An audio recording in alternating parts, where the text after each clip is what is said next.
भारत में धर्मनिरपेक्षता, इस टॉपिक से संबंधित प्रश्न द्वितीय सेमेस्टर में आने की संभावना है। भारतीय धर्मनिरपेक्षता की आलोचना का वर्णन करो, तो इसमें लिखा है, सुनते रहिए। भारत में धर्मनिरपेक्षता। गौरतलब है कि भारत की प्रस्तावना में 42वें संविधान संशोधन के बाद पंथ निरपेक्ष शब्द जोड़ा गया, लेकिन धर्मनिरपेक्ष शब्द का प्रयोग भारतीय संविधान के किसी भी भाग में नहीं किया गया है। वैसे संविधान में ऐसे अनुच्छेद मौजूद हैं जो भारत को एक धर्मनिरपेक्ष राज्य साबित कर सकते हैं, जिनकी पुष्टि निम्न बिंदुओं से होती है। आइए देखते हैं वो बिंदु क्या है। भारत में संविधान द्वारा नागरिकों को यह विश्वास दिलाया गया है कि उनके साथ धर्म के आधार पर कोई भेदभाव नहीं किया जाएगा। संविधान में भारतीय राज्य का कोई धर्म घोषित नहीं किया गया और न ही किसी खास धर्म का समर्थन किया गया है। संविधान के अनुच्छेद 14 के अनुसार भारतीय राज्य क्षेत्र में सभी व्यक्ति कानून की दृष्टि में समान होंगे और धर्म, जाति अथवा लिंग के आधार पर उनके साथ कोई भेदभाव नहीं किया जाएगा। वही अनुच्छेद 15 के तहत धर्म, जाति, नस्ल, लिंग और जन्म स्थल के आधार पर भेदभाव पर पाबंदी लगाई गई है, अर्थात इनके आधार पर कोई भेदभाव नहीं किया जा सकता। अनुच्छेद 16 में सार्वजनिक रोजगार के क्षेत्र में सबको एक समान अवसर प्रदान करने की बात की गई है। कुछ अपवादों के साथ कहा गया है। इसके साथ भारतीय संविधान द्वारा प्रत्येक नागरिकों को अनुच्छेद 25 से 28 तक धार्मिक स्वतंत्रता का मूल अधिकार भी दिया गया है। संविधान के अनुच्छेद 25 में प्रत्येक व्यक्ति को अपने धार्मिक विश्वासों और सिद्धांतों का प्रचार या प्रसार करने या फैलाने का अधिकार दिया गया है। वही अनुच्छेद 26 धार्मिक संस्थाओं की स्थापना का अधिकार देता है। अनुच्छेद 27 कहता है कि नागरिकों को किसी विशिष्ट धर्म या धार्मिक संस्था की स्थापना या पोषण के एवं कर देने के लिए बाध्य नहीं किया जाएगा, उन्हें टैक्स देने के लिए बाध्य नहीं किया जाएगा।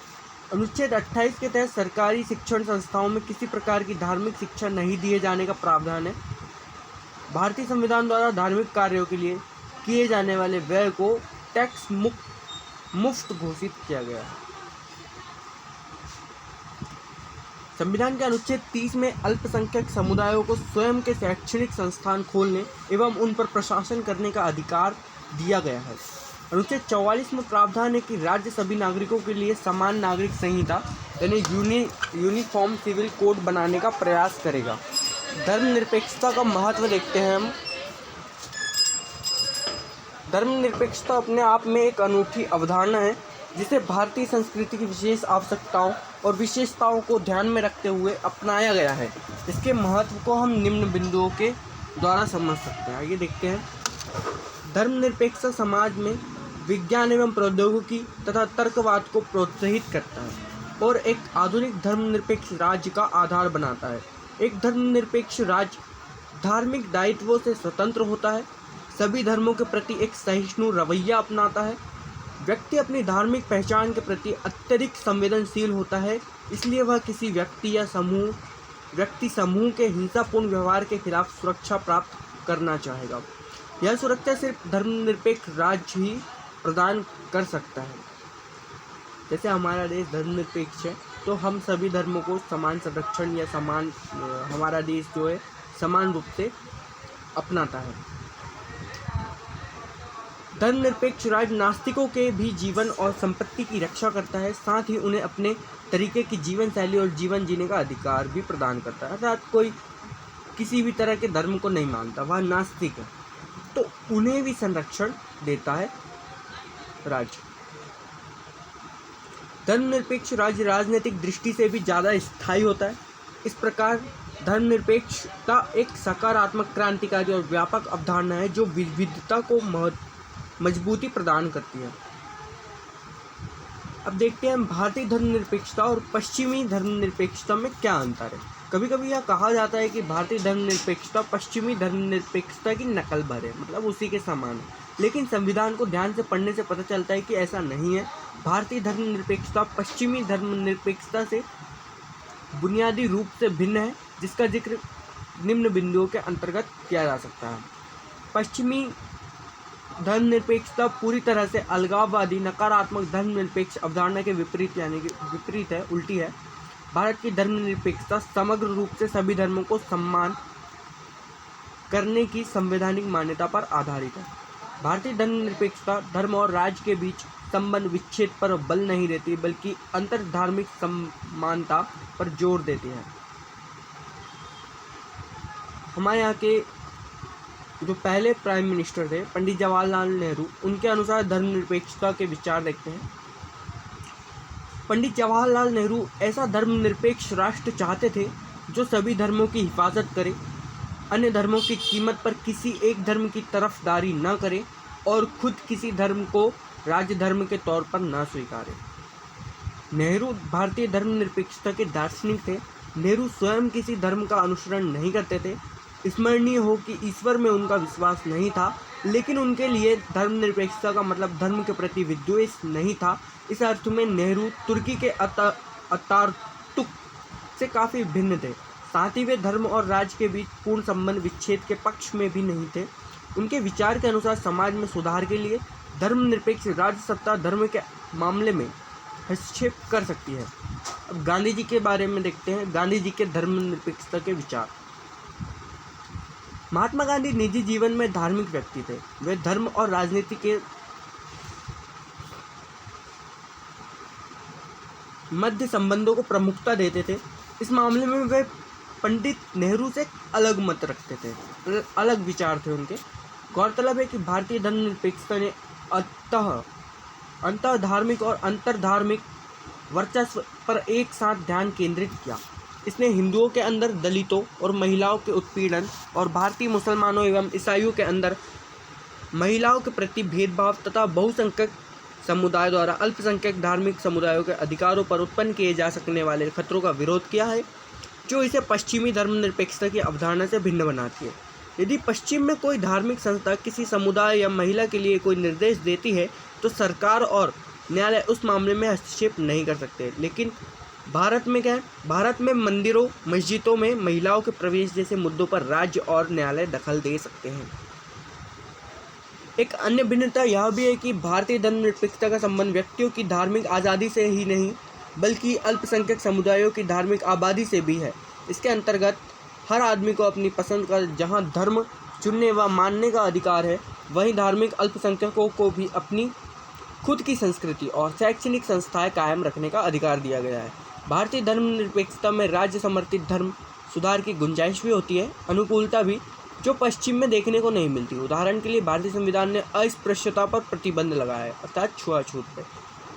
वही अनुच्छेद 17 के अनुसार वही भारत राज्य ने बाल विवाह के उन्मूलन और अंतर्राज्यीय विवाह पर हिंदू धर्म के द्वारा लगाए निषेध को खत्म करने हेतु अनेक कानून भी बनाए हैं।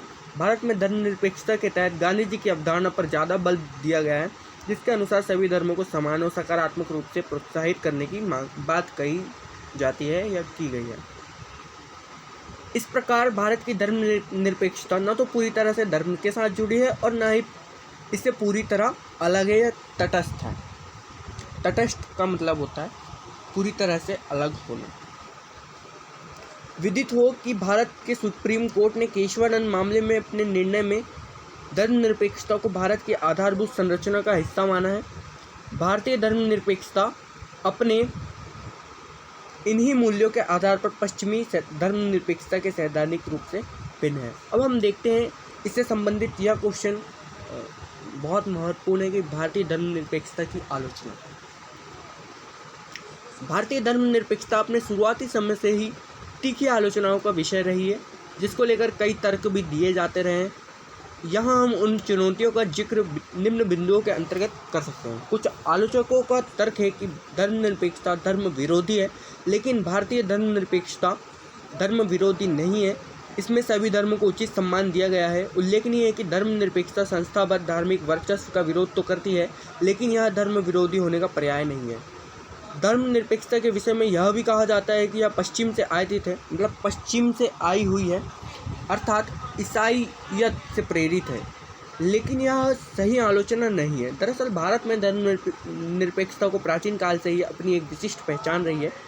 यह कहीं से आयातित नहीं है बल्कि मौलिक है, अर्थात यह किसी से कहीं बाहर से नहीं आई हुई है, यह यहीं पर बनी है भारत में ही।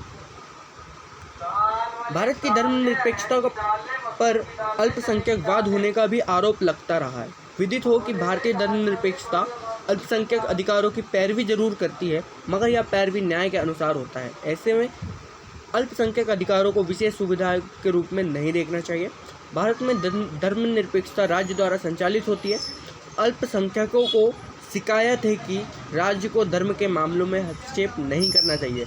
उल्लेखनीय है कि 3 तलाक के मसले पर या मुद्दे पर मुस्लिम पर्सनल लॉ बोर्ड का यह कहना था कि सामाजिक सुधारों के नाम पर राज्य द्वारा निजी कानूनों में दखल दिया जा रहा है। वही जैन धर्मावलंबी अपनी संथारा प्रथा का बचाव उसके हजारों साल से चले आने के आधार पर कर रहे हैं।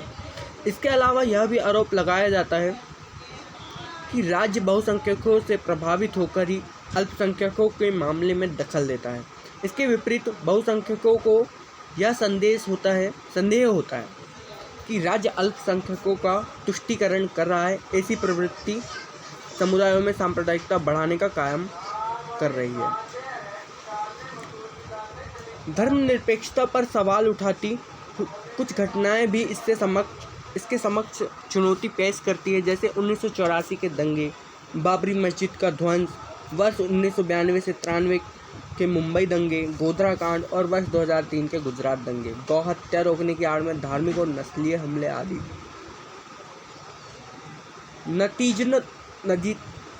नतीजतन यानी कि नतीजे के तौर पर भारत में धर्मनिरपेक्षता धार्मिक कट्टरवाद, उग्र राष्ट्रवाद तथा तुष्टीकरण की नीति के कारण खतरे में है। कुछ आलोचकों का तर्क है कि भारतीय धर्मनिरपेक्षता उत्पीड़नकारी है। यह व्यक्ति की धार्मिक स्वतंत्रता में अधिक हस्तक्षेप करती है, जबकि ऐसा नहीं है। भारतीय धर्मनिरपेक्षता का स्वरूप उत्पीड़नकारी नहीं है, सुधारवादी है। धर्मनिरपेक्षता शब्द हमारे संविधान में अच्छी तरह से परिभाषित नहीं है, जो इसके दुरुपयोग और इसे अपरिभाषित कराने के लिए एक समुचित जगह प्रदान करता है। इस अर्थ में समय समय पर धर्मांतरण शब्द का भी दुरुपयोग और इसकी गलत व्याख्या की जाती रही है। आलोचकों द्वारा एक अन्य तर्क यह भी दिया जाता है कि धर्मनिरपेक्षता वोट बैंक की राजनीति को बढ़ावा देती है। ज़्यादातर देखा जाता है कि राजनीति में धार्मिक मामलों को मुद्दा बनाकर अपना वोट को पाया जाता है। यूनिफॉर्म सिविल कोड धर्मनिरपेक्षता के समक्ष एक अन्य चुनौती पेश कर रही है। दरअसल यूनिफॉर्म सिविल कोड यानी समान नागरिक संहिता आज तक बहाल नहीं हो पाई और एक धर्मनिरपेक्ष राष्ट्र के तौर पर यह देश की सबसे बड़ी चुनौती है। अब देखते हैं आगे की क्या राय है। धर्मनिरपेक्षता में इतनी आलोचना है तो आगे क्या कहा जाता है, आगे देखते हैं। निष्कर्ष के रूप में यह कहा जा सकता है कि भारतीय राज्य का धर्मनिरपेक्ष चरित्र वस्तुतः इसी वजह से बरकरार है कि वह न तो धर्मतांत्रिक है और न ही वह किसी धर्म को राजधर्म मानता है। इसके बदले में इसने धार्मिक समानता हासिल करने के लिए अत्यंत परिष्कृत नीति अपनाई है। इसी नीति के चलते वह अमेरिकी शैली में धर्म से विलग भी हो सकता है या ज़रूरत पड़ने पर उसके साथ संबंध भी बना सकता है। उल्लेखनीय है कि भारतीय राज्य धार्मिक अत्याचार का विरोध करने हेतु धर्म के साथ निषेधात्मक संबंध भी बना सकता है। यह बात अस्पृश्यता पर भी प्रतिबंध, 3 तलाक, सबरीमाला मंदिर में महिलाओं का प्रवेश जैसी कार्रवाइयों में भी झलकती है, यानी देखने को मिलती है। इसके अलावा शांति, स्वतंत्रता और समानता के मूल्यों को बढ़ावा देने के लिए भारतीय राज्य सत्ता तमाम जटिल राजनीतिक रणनीतियां अपना सकती है। अंततः स्पष्ट है कि भारतीय धर्मनिरपेक्षता का तात्पर्य शांतिपूर्ण सहअस्तित्व अथवा सहिष्णुता से काफ़ी आगे तक जाता है। अब आवश्यकता इस बात की है कि इनकी खामियों को दूर किया जाए। इसके लिए यहाँ कुछ सुझावों को अमल में लाया जा सकता है। जैसे सरकार को चाहिए कि वह अपना संरक्षण सुनिश्चित करे कि चूँकि धर्मनिरपेक्षता को न्यायालय द्वारा संविधान के मूल ढांचे का हिस्सा मान लिया गया है, धर्मनिरपेक्षता के संवैधानिक जनादेश का पालन सुनिश्चित करने के लिए एक आयोग का गठन भी किया जाना चाहिए। जनप्रतिनिधियों को ध्यान में रखना चाहिए कि एक धर्मनिरपेक्ष राज्य में धर्म एक विशुद्ध रूप से व्यक्तिगत और निजी मामला होता है। अतः उसे वोट के लिए राजनीतिक मुद्दा नहीं बनाया जाना चाहिए। साथ ही राजनीति को धर्म से अलग करके देखा जाना चाहिए। गौरतलब है कि SR बॉम्बे बनाम भारत गणराज्य मामले में सुप्रीम कोर्ट ने कहा था कि अगर धर्म को राजनीति से अलग नहीं किया जाएगा तो सत्ताधारी दल का धर्म ही देश का धर्म बन जाएगा। सुप्रीम कोर्ट के इस निर्णय पर राजनीतिक दलों को अमल करने की आवश्यकता है। धर्मनिरपेक्षता की अवधारणा अल्पसंख्यकों को मान्यता देने और उनका संरक्षण सुनिश्चित करने पर आधारित है, अतः अल्पसंख्यकों के कल्याण के लिए विशेष प्रयास किए जाने चाहिए और इसे धर्मनिरपेक्ष के चश्मे से नहीं देखा जाना चाहिए। तो यह था धर्मनिरपेक्षता, और इससे क्वेश्चन जरूर आ सकता है। Thank you.